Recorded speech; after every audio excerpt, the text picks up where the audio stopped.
नमस्कार मित्रों।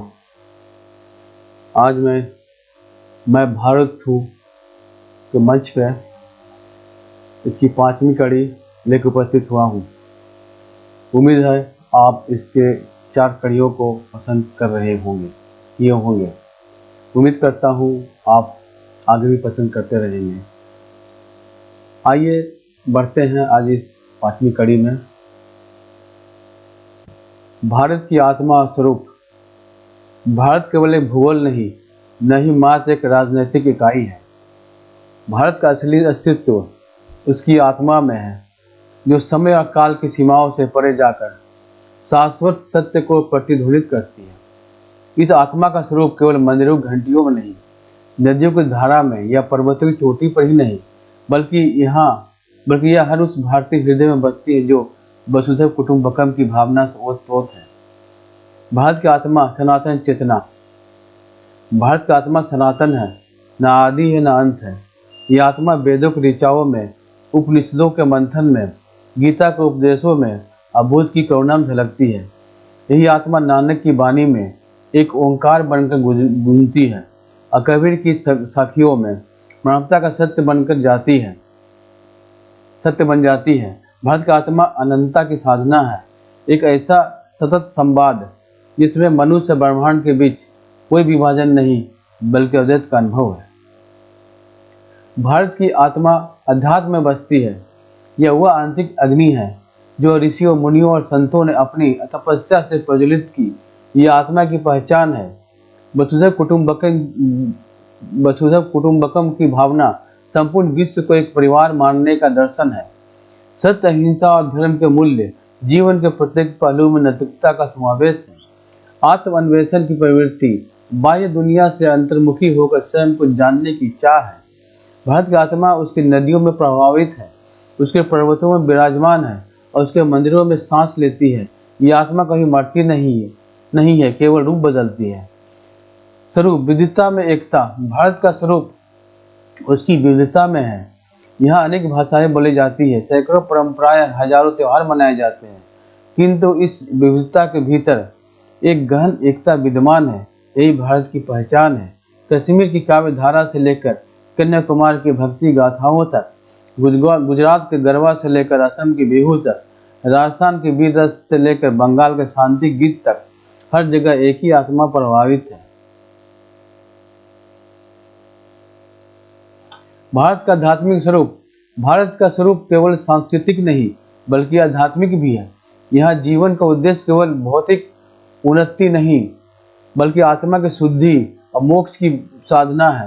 यही कारण कि भारत ने विश्व को यह सिखाया है, अयम निजः परो वेति गणना लघु चेतसाम उदारचरितानाम तु वसुधैव कुटुंबकम। संकीर्ण, इसका मतलब हुआ संकीर्ण हृदय वाले लोग यह मेरा है, वह पराया है कहते हैं। उदार हृदय वालों के लिए संपूर्ण पृथ्वी ही परिवार है। भारत की आत्मा और स्वरूप एक दूसरे के पूरक हैं।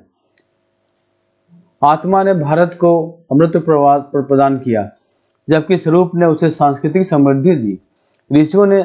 आत्मा ने ऋषियों को जन्म दिया, जिन्होंने ज्ञान की ज्योति जलाई, और स्वरूप ने वीरों को जन्म दिया, जिन्होंने उस ज्योति की रक्षा की। आत्मा शांति है तो स्वरूप शक्ति है। भारत की आत्मा करुणा और वीरता का संगम है। भारत की आत्मा का स्वरूप 2 ध्रुवों पर टिका है। ऋषि परंपरा, जिन्होंने ध्यान, ज्ञान और तप से भारत की चेतना को विश्व गुरु बनाया। वीर परंपरा, जिन्होंने बलिदान, साहस और पराक्रम से इस भूमि की रक्षा की।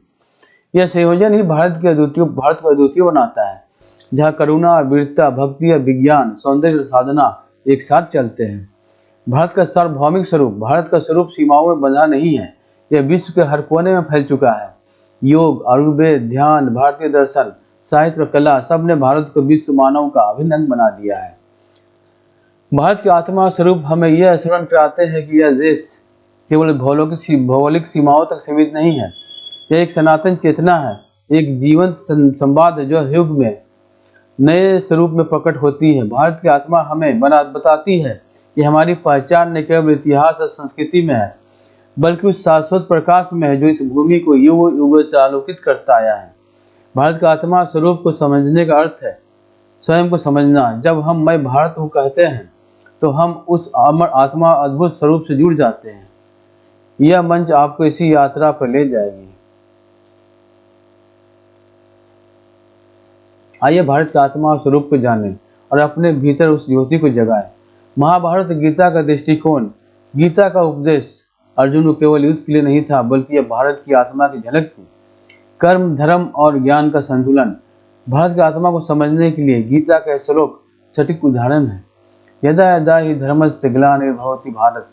यह दिखाता है कि भारत केवल भौगोलिक भूमि नहीं, बल्कि धर्म, सत्य और न्याय की पुनर्स्थापना का जीवंत माध्यम है। अशोक उदाहरण, शक्ति से करुणा की ओर। कलिंग युद्ध के बाद अशोक का परिवर्तन भारत की आत्मा के द्वैत को दर्शाता है। वीरता और करुणा का अद्भुत संगम। उनकी शिलालेखों में अंकित धम्म विजय, धर्म द्वारा विजय, भारत की आत्मा का स्थायी स्वरूप है। चाणक्य का दृष्टिकोण। चाणक्य ने भारत की आत्मा को केवल आध्यात्मिकता में नहीं, बल्कि राजनीति और नीति में भी उतारा। सुखस्य मूलम धर्म, धर्मस्य मूलम अर्थ।